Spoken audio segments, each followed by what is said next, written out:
and welcome back to yet another episode of Syracuse Unpeeled. I'm Meagan Reynolds. And I'm Onwualu, and tonight we'll be honoring the life and legacy of Stan Lee. And bringing you the top moments from the People's Choice Awards. Then we'll be breaking down the latest Starbucks controversy going into this holiday season. And finally, our campus events reporter Justin Pora will take us right into Bandersnatch and Goldstein Auditorium. After years of entertaining fans with stories of superhuman strength and courage, Marvel Comics creator Stan Lee died Monday at the age of 95. Lee, along with artists Jack Kirby and Steve Ditko, created some of history's most celebrated heroes, including Spider-Man, the Black Panther, and Wolverine. In recent years, Lee served as a company figurehead and made audiences smile with his iconic cameos in the Marvel Cinematic Universe. Lee's death impacted the masses, with both celebrities and fans alike expressing their condolences and gratitude on social media. Oh gosh, this makes me sad. Yeah, it's such a sad topic because, I mean everyone, I don't know a single person who hasn't seen at least one superhero. And I lived for the movie cameos. I think that... Yeah, and that was the best part. They're not going to be the same without that, but I mean, I'm kind of looking forward to seeing the new character that him and his daughter created. Yeah. I mean, I don't know if you guys have heard of that, but Lee was working on a new comic book character called Dirt Man. Not very original, but we'll see. He was working on that with his daughter. She actually created this character, but... You know, he was working on developing it into an actual storyline with her. So we'll see if they continue with the development of this character in honor of Lee's legacy. But there's not much known about the character other than his name. Yeah, so I mean, that's something to look forward to. Yeah, there's something to look forward to. I'm excited for it. It's like his last mark on the comic book world. So it should be interesting. But especially for someone who's had such a long career in the comic book industry. It's absurd. And little known fact, he also helped develop the characters for Jack Frost and Father Time when he's working at Timely Comics. And Timely Comics is what we now know as Marvel Comics. It was renamed in around 1950s. And I think it was like 61 that it was officially Marvel. Before that it was Atlas. It had a few name changes, but you know, they also created their first comic was Fantastic Four, and that just took off. It really took off. I mean, movies, video games, all sorts of all things. The comic books. But I mean, he will be missed, and he was a true legacy. But R.I.P. Stan. On a lighter note, this week SNL finally invited Dan Crenshaw onto the show and had Pete Davidson apologize. So, you know, this was after last week where the Comedy Star poked fun at Republican Dan Crenshaw, and he joked that he looked like a hitman in a porno movie because of his eye patch. Yeah, though many fans thought the comments went too far, Crenshaw remained calm and agreed to appear on the show when approached by SNL. Crenshaw's appearance gave Davidson the opportunity to apologize and allowed for Crenshaw to kind of get back at Davidson. Yeah, so I mean, that was a really funny episode to see. Pete Davidson did apologize. I mean, some people said the apology didn't seem very sincere. Yeah, I mean, he's a comedian. I mean, it's up for debate. He was probably really embarrassed, but that's not the point. The point is, Crenshaw totally roasted him. He killed it. He changed his ringtone to one of Ariana Grande's songs and just let it ring. Let it ring and let him hear that. And of course, had the nerve to ask, "Oh, do you know her?" I thought that was hysterical when I watched it. It was absolutely priceless, and he then roasted Davidson in his own little skit, saying what did he say he looked like? He looked like a troll doll with a tapeworm. And that just continued for the whole night. Other quotes were he looked like a meth head from the Breaking Bad, and it's good. I'm glad SNL finally is holding some of their associates accountable. Especially in this age where there's so many people under fire for situations like this that it's nice to see. And they did it in a good way. Exactly. They brought him on the show, and it was fun. There's no bitterness. There's no hostility. It's just good fun. Yeah, good stuff. So since igniting on Thursday, the fastest moving Woolsey fire has rapidly grown in Southern California, destroying the homes of celebrities and movie sets. The Bachelor Mansion caught fire Saturday afternoon, but was quickly contained and caused no injuries. Many celebrities have been personally affected by the Woolsey fire, including Miley Cyrus and Gerard Butler, both of whom lost their homes. Among others, there are many other celebrities, but first responders have been thanked by many, and they've been saving so many lives this past week. So starting off, the Woolsey fire is the largest fire on record for LA County.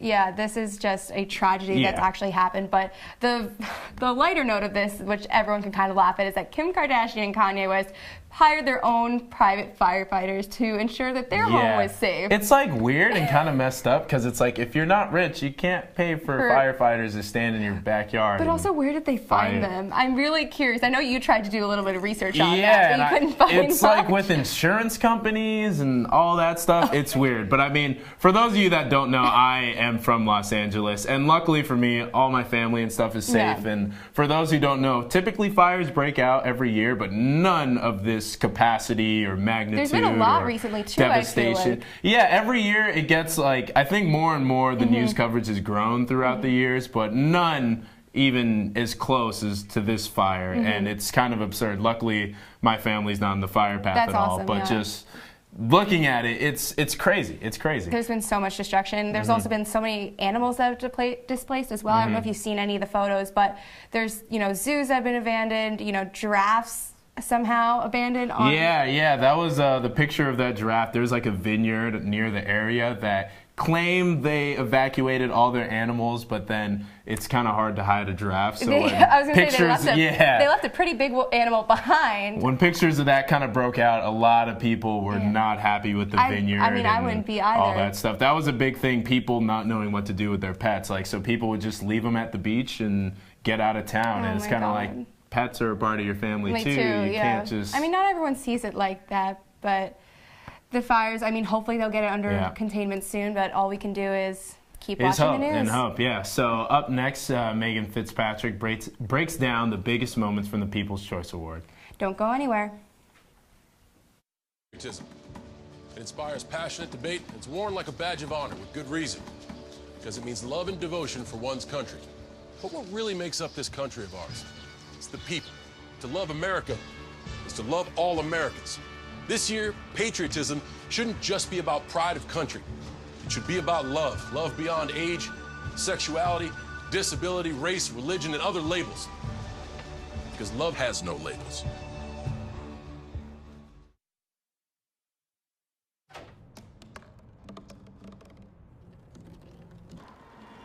Everybody has a dream.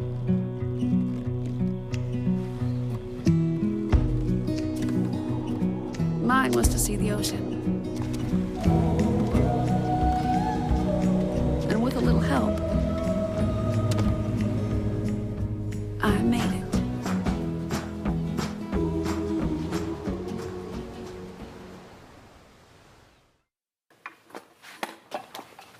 Did you hear about the pony with a sore throat? He was a little horse. Can I tell you a cat joke? Just kidding. Why couldn't the Why was the basketball court all wet?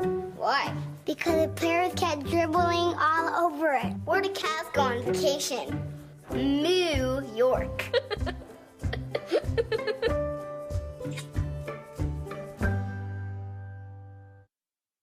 Welcome back. This Sunday, the 44th Annual People's Choice Awards honored the movies, the shows, and the stars that kept us entertained over the past year. This year's show was the first to be broadcast on E! Instead of CBS and marked the switch from the show being held in January to being held in November. Here to tell us more about the most memorable moments of the night is our award show reporter, Meagan Fitzpatrick. Meagan, thank you for joining us tonight. Thank you so much for having me, you guys. So, yes, this year was the 44th anniversary of the People's Choice Awards held on E! This year, and it was one for the books for sure. Yeah, so who were some of the winners of the night? Yeah, so there were some major upsets, some very weird wins, and some, of course, very iconic wins. For Best TV Show, Shadowhunters. I don't know if you guys have heard of. Never heard. I've heard. Isn't that on Freeform, which it's still ABC Family in my heart, but it's now Freeform. Mine too, Megan. I'm right there with you. So, yeah, Shadowhunters won for the Best TV Show, and I thought that was so bizarre considering it got canceled from Freeform. That must be a first. Right? Like, very interesting. And there were so many other shows too that were up for. Yeah, exactly. There was The Big Bang Theory, 13 Reasons Why, This Is Us. I mean, these are shows that have a strong following. I know everyone loves This Is Us, and I thought it was just very interesting. Yeah, I'm very confused now too because I love This Is Us. Yeah, right? I've never heard of Shadowhunters. Another weird win was Orange Is the New Black as Best Comedy. Yeah, I kind of understand that. I mean, I think it's a drama show as a comedy, but you know, Big Bang Theory was also up for that one. Nicki Minaj won Best Female Artist. She was the host of the night. She had a performance too that was outstanding. So that wasn't very shocking, but yeah. On the topic of performances, were there any notable acceptance speeches that any celebrities made? Yeah, so for sure. So Nicki Minaj, she says the iconic quote of she thanks Versace for making the dress for her, and then she thanks Michael B. Jordan for taking it off of her later in the evening. Okay. Wow. Power I know. moves. Yeah, but tons of celebrities. The Avengers movie, Melissa McCarthy, the Kardashians, and Scarlett Johansson all were talking about the fires and the victims, and they were giving their thoughts out to them as well. That was very kind of them too. That's awesome. Yeah. So the People's Choice Awards sounds like it was a good time. So, It was. For sure. So moving on, despite Stan Lee's death, there was good news for Marvel fans this week. Disney CEO Bob Iger officially confirmed that Tom Hiddleston will reprise his role of Loki on Disney's new streaming service set to debut sometime in 2019. The show will focus on Thor's brother Loki before the events of Avengers Infinity War. Here to tell us what we can expect from this new TV series is our TV reporter, Andrew Goldberg. Happy birthday, by the way. Thank you, Sean. It's been a good day, and I'm happy to be here, and I'm excited to talk about this new show. This is a huge first step for Disney. I mean, ever since they acquired Marvel properties a few years back, they've really promoted all the Avengers content. They've poured money into merchandise, theme park rides, and of course the movies, which have really skyrocketed in popularity over the last few years and continue to do so. And now, with this new show, they're really banking on viewers to keep watching. If they love the movies, they'll probably love the new show. And it's going to be a huge part of Disney+.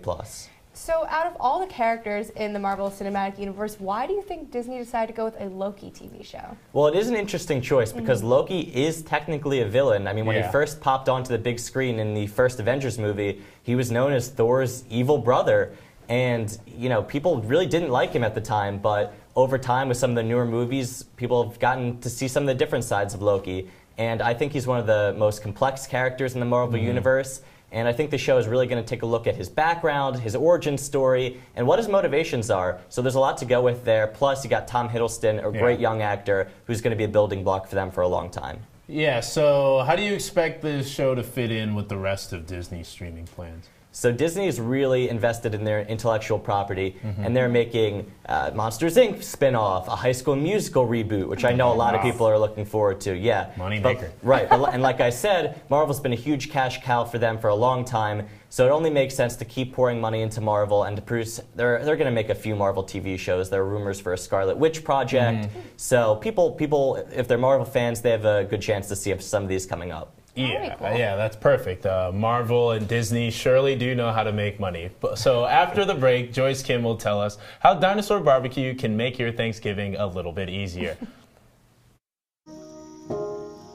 This is the story of a boy who didn't talk for a long time. The boy liked things to always be the same. Any changes would scare and upset him. The unknown was an unfriendly place.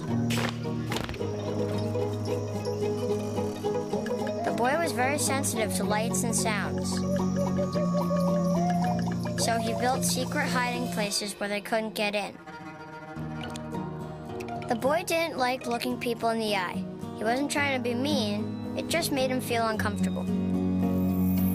Sometimes he would flap his arms again and again.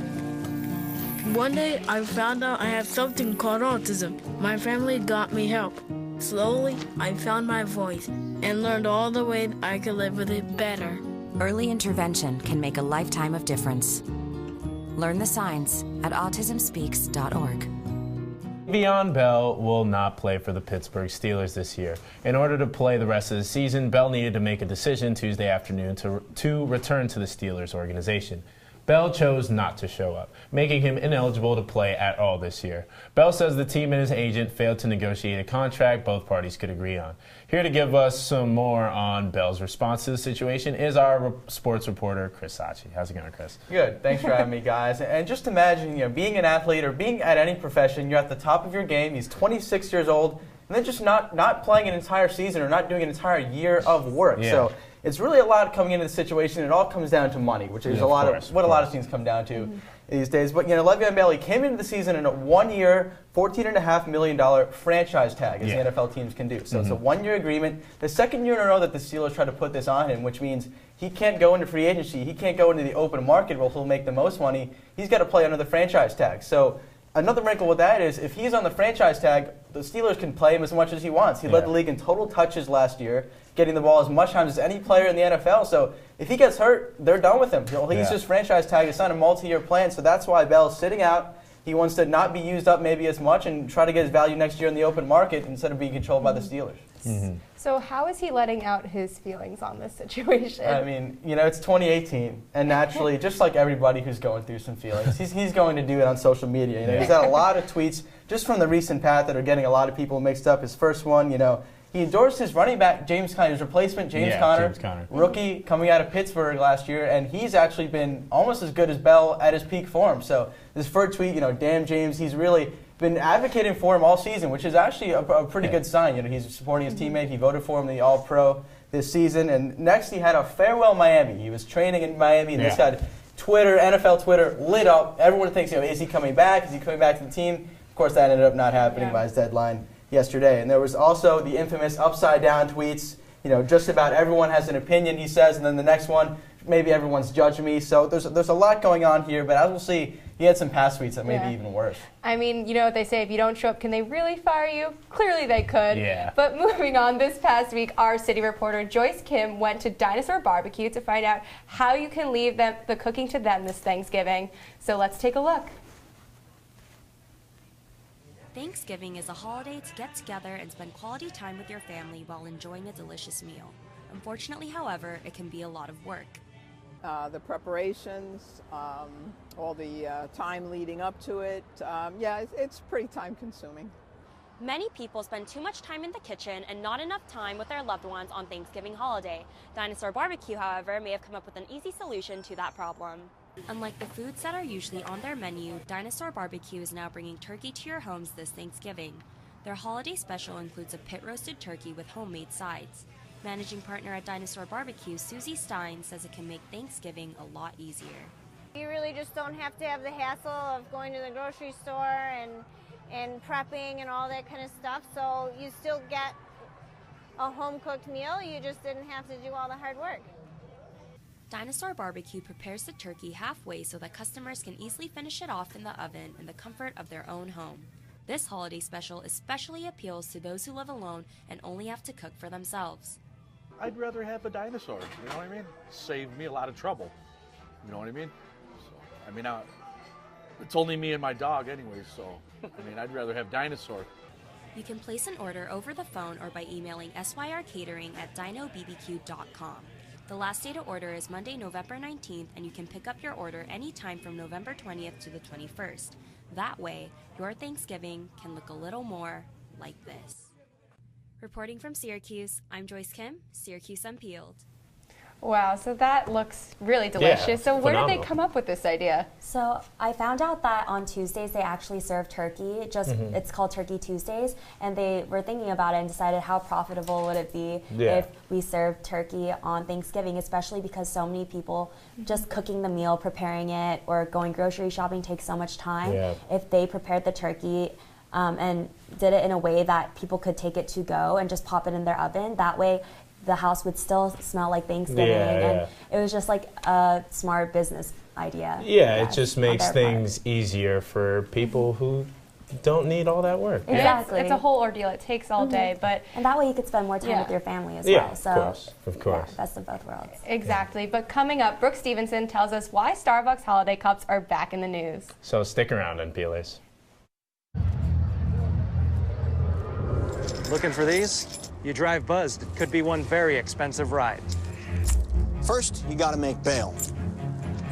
Then pay me to get your car back. Your insurance premiums will go through the roof. And my legal fees just keep adding up. All told, it could end up costing you $10,000.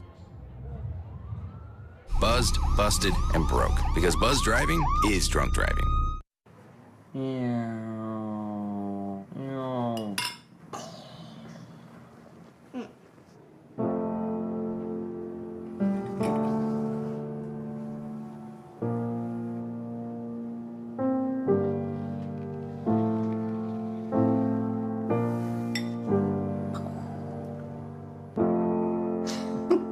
Visit aarp.org/caregiving for information on how to provide even better care for the person who wants to care of you.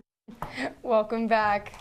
Starbucks released its annual holiday cup designs this week and got, of course, mixed results from critics. The coffee empire decided to release 4 different holiday cups this year in an attempt to avoid a controversy. Of course it didn't. This has been ongoing since 2015, and each cup features a subtle design in the colors red and green. Here to discuss the history of the holiday cup controversy is our food reporter, Brooke Stevenson. Hi, Brooke. Welcome. Hi, thank you for having me. So what exactly is the history of this controversy? It's wild, honestly. It's really crazy. So they've been having these holiday cups since 1997, and there wasn't really an issue until 2015. And so 2015, an evangelist makes a YouTube video where he's holding a handgun. He's saying that the red Christmas cups are declaring a war on Christianity. It only gets worse. So 2016, they release like sketches of people on the cups and just like a green color. Yeah, and they're trying to keep it really simple. Of course, that was called pushing like a liberal agenda. I don't even know why, but 2017, they finally returned to the Christmas-oriented theme, hand-holding and snowflakes and presents, etc. And because the gender of the 2 people holding hands was not clear, it was actually declared like gay propaganda by some far-right news outlets. So this year, they finally released like gift wrap oriented things. They're like, this is Christmas, we swear to God. Like, and their chief operating officer, Roz Brewer, actually had to come out and publicly say, like, we are respecting the Christmas tradition. Like, he had to affirm, like, yeah, no, this is Christmas, we promise. So you said how they were trying to avoid the controversy, but then what are people complaining about this year? Well, like, there's always something. But they brought back the red cups as a limited edition special, and they were supposed to be giving them out for free. I actually got one of those. You did? I did get one of those. Congratulations. A lot of people didn't, and that's what people were pissed off about. They were like, how can you please, like, can you make anything go well for once? You know what I mean? It's always a mess. Starbucks. They're always under fire around Christmas time. It's so it's coffee. It's so unfortunate. But on to other holiday news. The Lush holiday collection is available online and in stores and is being dubbed Dragmas. The cosmetics brand has recruited RuPaul's Drag Race stars to advertise the products and create their own look inspired by the collection. In addition to the looks, the queens will be holding meet and greets at different Lush locations all over America. Here to tell us more about the collection is our beauty reporter, Olivia Domino. Hey, Olivia, how's it going? Hi. So this is definitely one of the most unique campaigns during the holiday season this year. So what is this new campaign? You know, what are the products? Who are the stars? Like, give us a little bit of information. So yeah, Lush is calling it Dragmas. So they took 3 fan favorites, Kim Chi, Detox, and Shea Coulee from RuPaul's Drag Race. And they're basically just having them kind of show off the products. You can get everything from bath bombs to shower gels, all of the Lush favorites. They also have gift boxes that you could get this season to give to some loved ones. So it's a pretty well-rounded campaign. Oh, that's always awesome. Yeah, I mean, those things are always cool to have and cool to do, especially with the Drag Race and things like that. So with that, like, how is it being received? Is it being received well? Yeah, everyone is loving it. One of the kind of unique things about this is they actually had the drag queens make a wardrobe kind of corresponding with the products. So Kim Chi's was purple and pink and bubbly. Detox's was gold and kind of vintage, and then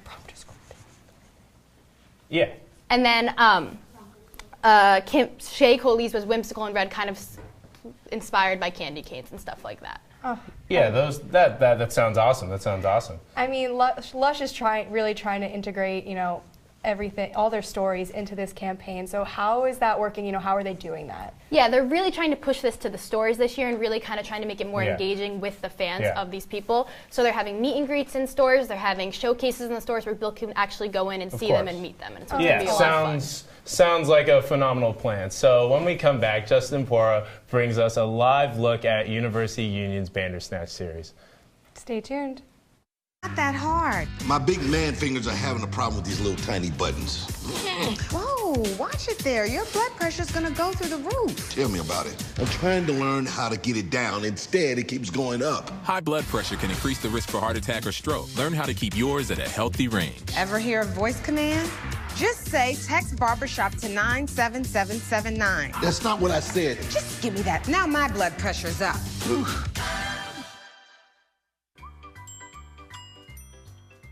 Fancy pants peanut butter? A big screen television? You haven't even bought a sofa yet. A motorcycle? When your father finds out, he's gonna flip his shoes with 2 buckles? What do you even need 2 buckles for? Mr. Big Shot, buying whiskey shots for everybody in the bar. From the looks of it, I'd say nobody even remembers. Feed the pig. I see you mobbing over her. Let's go. Let's mob. Let's crawl. Let's crawl. Let's crawl. Hey, yo, we mobbing. Come on, girl. Let's crawl. Hey, yo, let's crawl. Hey, yo, let's crawl. Hey, let's crawl. Hey, yo, let's crawl. Welcome back. We are joined by the super fast and super quick Justin Pora, making it back in time for this segment. What's going on, guys? Not very live, is it? What a day, yeah, I know. I'm here, though. Now I'm with you guys. What's better than that? Yeah. Better have you here than outside in the cold. Yeah, definitely. Exactly. So while you're here, you might as well tell us, what is Bandersnatch? So Bandersnatch is a concert put on by University Union this time. And they have 3 different rap artists, all of them more on the lower stream. They have Saw Baby, Melly, and Vayli this year. And the concert's going on as we speak. Did you at least get to go inside and hear a little bit? Yeah, I heard a little bit. It was a little vibey. It was like just about to get started, but you know, I mean, of course, I only saw the DJ mix, and that was really it. Yeah, so are you familiar with any of the artists performing?